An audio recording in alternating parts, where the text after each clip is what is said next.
माता शबरी की कथा बात भगवान राम के जन्म से पहले की है, जब भील आदिवासी कबीले के मुखिया अज के घर बेटी पैदा हुई थी। उसका एक नाम श्रमणा और दूसरा नाम शबरी रखा गया। शबरी की माँ इंदुमती उसे खूब प्यार करती थी। बचपन से ही शबरी पशु पक्षियों की भाषा समझकर उनसे बातें करती, और जब शबरी की माँ उसे देखती तो कुछ समझ नहीं पाती थी। कुछ समय बाद एक पंडित ने शबरी के परिवार को बताया कि वो आगे चलकर सन्यासी बन सकती है। इस बात का पता चलते ही शबरी के पिता ने उसका रिश्ता तय कर दिया।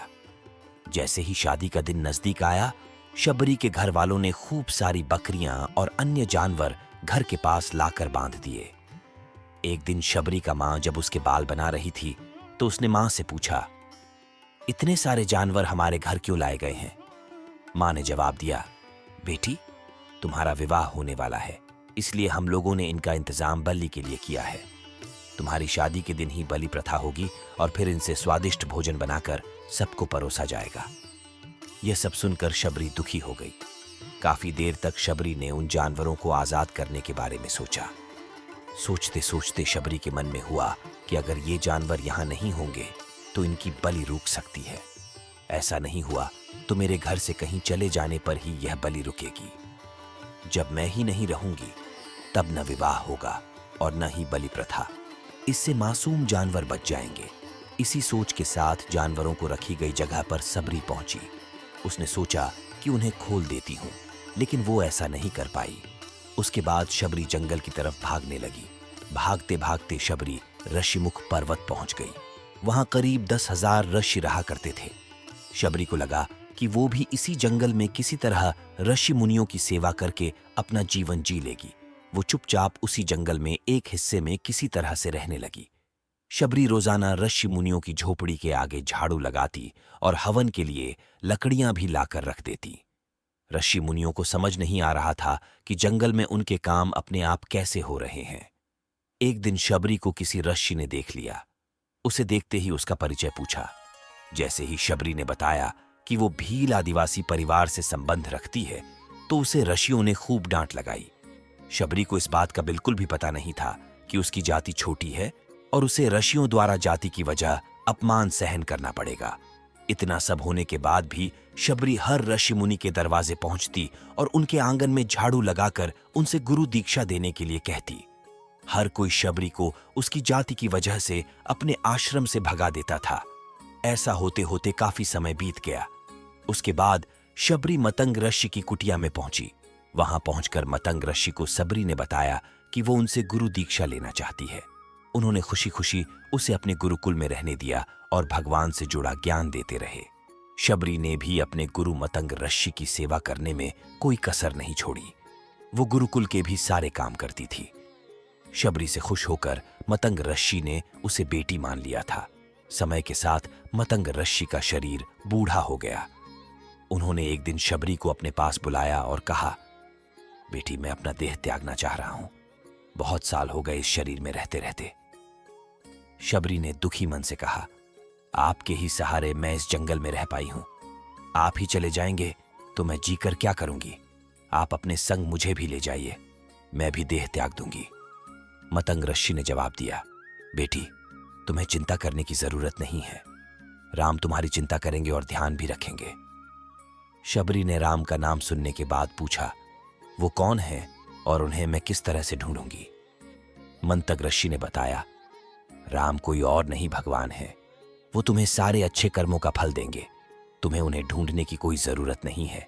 वो एक दिन खुद तुम्हें खोजते हुए इस कुटिया में आएंगे और तुम्हें उनके हाथों ही मोक्ष मिलेगा। तब तक तुम इसी आश्रम में रहो। इतना कहते ही मंतग ऋषि ने अपना शरीर त्याग दिया। शबरी के मन में मंतग ऋषि के जाने के बाद से एक ही बात थी कि भगवान राम स्वयं उससे मिलने आएंगे। वो रोज भगवान राम से मिलने के लिए बाग से अच्छे अच्छे फूल लाकर पूरा आश्रम सजाती और भगवान के लिए बेर तोड़ कर लाती। भगवान के लिए बेर चुनते हुए शबरी उन्हें छक लेती थी ताकि भगवान वो सिर्फ मीठे बेर ही दे। रोजाना शबरी इसी तरह भगवान के दर्शन की आस में फूल और बेर इकट्ठा करती रहती थी। इसी तरह इंतजार में कई साल बीत गए। शबरी का शरीर एकदम वृद्ध हो गया। एक दिन आश्रम के पास के ही तालाब में शबरी पानी लेने के लिए गई। तभी पास के ही एक ऋषि ने उसे अछूत कहते हुए वहां से भागने के लिए कहा और एक पत्थर मार दिया। वो पत्थर जब शबरी को लगा तो उसे चोट लगी और खून बहने लगा। बहते हुए खून की एक बूंद उसी तालाब के पानी में गिर गई। तभी पूरा तालाब का पानी खून में बदल गया। ये सब होता देखकर ऋषि ने शबरी को ही डांटा और कहा कि पापीन, तुम्हारी वजह से पूरा पानी खराब हो गया। रोज ऋषि उस पानी को साफ करने के लिए अपनी कई तरह की विद्याओं का इस्तेमाल करते। कई सारे जतन करने के बाद भी कुछ नहीं हुआ। फिर उन्होंने गंगा जैसी कई पवित्र नदियों का जल भी उस तालाब में डाला। फिर भी तालाब का पानी साफ नहीं हो पाया और वो खून जैसा ही रहा। कई सालों तक तालाब के पानी को साफ करने की कोशिश के बाद भी कुछ काम नहीं आया तो ऋषि ने थककर सब कुछ छोड़ दिया। इस घटना के कई सालों के बाद भगवान राम अपनी पत्नी सीता के हरण के बाद उन्हें ढूंढते हुए उसी तालाब के पास पहुंचे। ऋषि मुनियों ने उन्हें पहचान लिया। भगवान को वहां देखकर ऋषियों ने तालाब का पानी साफ करने के लिए भगवान को अपने पैर उसमें डालने के लिए कहा, लेकिन पानी जैसे का तैसा ही था।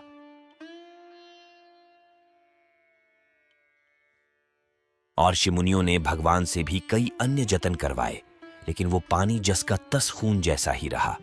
तब भगवान ने ऋषियों से पानी के रक्त में बदलने की कहानी पूछी। तब ऋषि ने शबरी को पत्थर मारने वाली सारी बात बता दी। उसके बाद कहा कि वो महिला ही अपवित्र है, छोटी जात की है, इसलिए ये सब हुआ है। उसी वक्त भगवान राम ने कहा, ये सब आप लोगों के खराब वचनों से हुआ है। शबरी को इस तरह के शब्द बोलकर आप लोगों ने उसे नहीं बल्कि मेरे दिल को घायल किया है। इसी घायल दिल के रक्त का प्रतीक यह तालाब का लाल पानी है।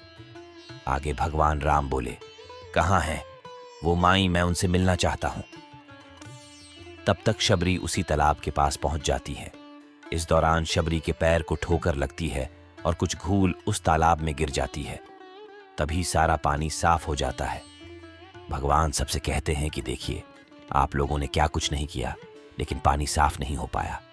अभी सिर्फ इनके पैर की थोड़ी सी धूल ने ही तालाब का पानी साफ कर दिया।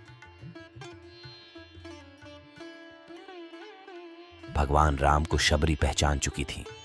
उन्हें प्रणाम करके शबरी ने कहा, भगवान, आप मेरे साथ कुटिया में चलिए। भगवान भी खुशी खुशी शबरी के साथ चल पड़े। फूलों से शबरी ने भगवान राम का स्वागत किया। वो सीधे बेर तोड़ने के लिए भाग गईं और छक छक कर उनके लिए बेर लेकर आई। उन्होंने बड़े ही प्यार से भगवान राम और उनके भाई लक्ष्मण को बेर दिए। भगवान राम ने भी उतने ही प्यार से उन बेर को खाना शुरू किया। तभी बेर देखकर मुंह बनाते हुए लक्ष्मण ने कहा, भैया, ये बेर जूठे हैं, इन्हें आप कैसे खा सकते हैं? भगवान ने जवाब दिया, लक्ष्मण, ये जूठे नहीं बल्कि बहुत मीठे हैं। शबरी माई हम सबके लिए ये बहुत प्यार से तोड़कर लाई हैं। इतना कहकर भगवान राम प्यार से उन बेर को खाने लगे। भगवान ने जाते हुए शबरी माई से कहा, आप मुझसे जो चाहे वो मांग सकती हैं।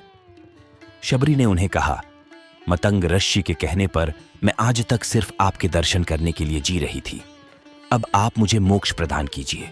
मैं अपना शरीर आपके सामने ही त्यागूंगी। उसी वक्त शबरी ने अपना शरीर त्याग दिया। भगवान राम ने अपने हाथों से उनका अंतिम संस्कार किया और सीता मां की खोज में आगे बढ़ गए।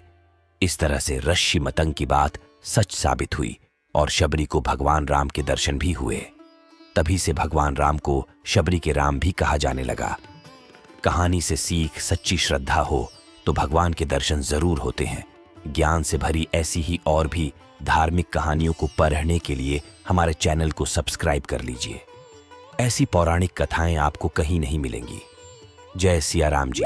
धन्यवाद।